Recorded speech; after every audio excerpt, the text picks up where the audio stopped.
and the voiceover acting world. You may not know his face, but you definitely know his voice and his physicality. Please help me in welcoming to the Wizard World Comic-Con Chicago stage, Big Bird, Oscar the Grouch, Mr. Carroll Spinney, everybody!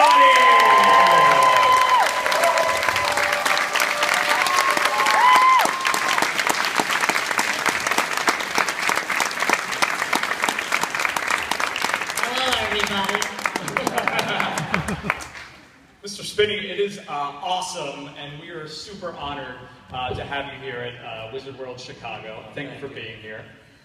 You've done some Comic-Cons before. Yeah. How's this one treating you so far? How's Chicago? Probably the best. Awesome. We obviously know you, and we all grew up with you, and we're super excited. We've got some people that are going to be asking some questions in a bit. But before we get to that, I would love to, we all know you as the iconic Big Bird and Oscar the Grouch of Sesame Street fame. I would love to just get started with your early career. How you got started. I know you started as more of an artist in the comic strip industry, is that right? I as a little kid, I had seen puppets. Puppets came first. I was about 5 and I saw a puppet show. I think they were done by college or high school students. I couldn't tell, I was only 5. They looked tall to me. They did 3 little kittens who lost their mittens. Little stipe puppets, kittens. I don't remember her mother cat, but she was the one who wouldn't let them have the pie. So she found the mittens. So I thought I was only 5. It was a perfect start for me. And I thought how neat it was that you could tell a story with puppets on your hand. And I knew they were puppets.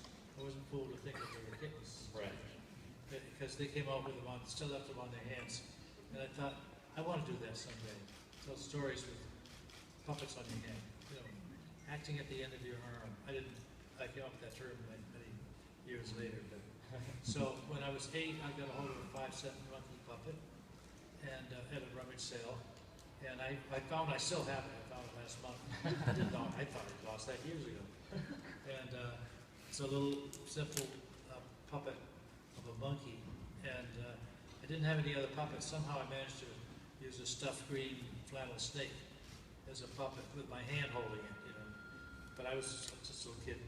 And but I managed to have my brother help me make some benches. We had a lot of scrap lumber or something. And so I made a sign. I was 8 years old, and put a sign in the local post office. Puppet show, 2 cents, Spinney's barn. And 16 people came. And 2 cents was worthwhile money back in those days.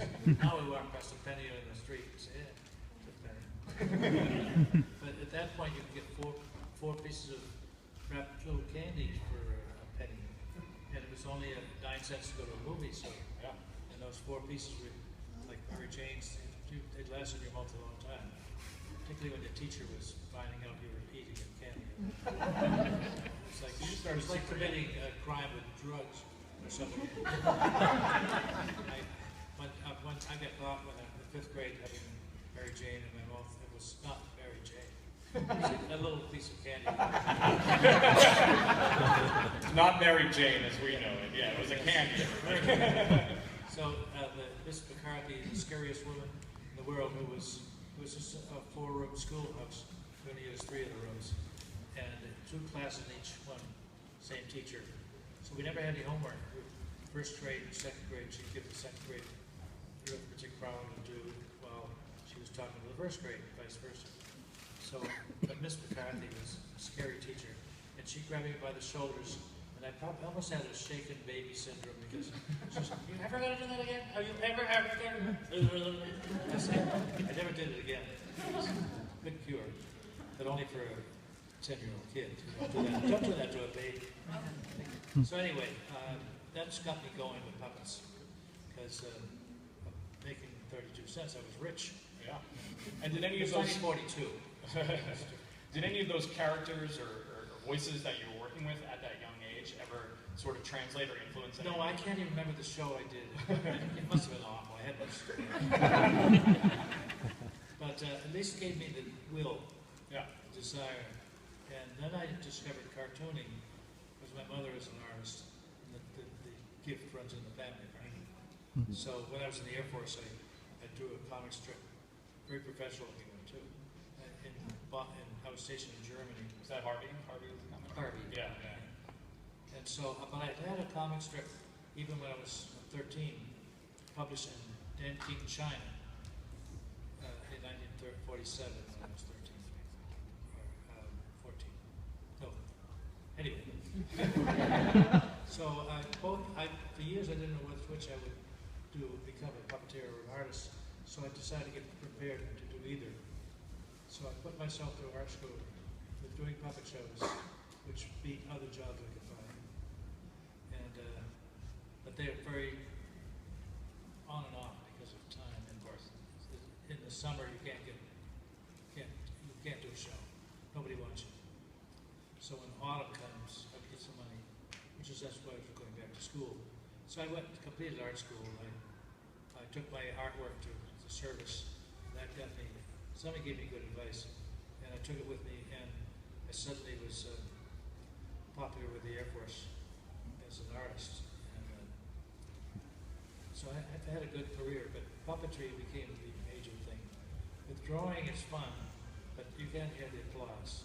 Right. The puppets, you hear it, or the boos. The live theater, Yeah. right? That whole element of live theater. Yeah. So, and I did a lot of live theater, and you've probably seen an awful lot of my history been told a lot lately because of the documentary I have, Big Bird. Yeah, amazing documentary. If you guys haven't seen it, you should check it out. It's an awesome look into this puppeteering and acting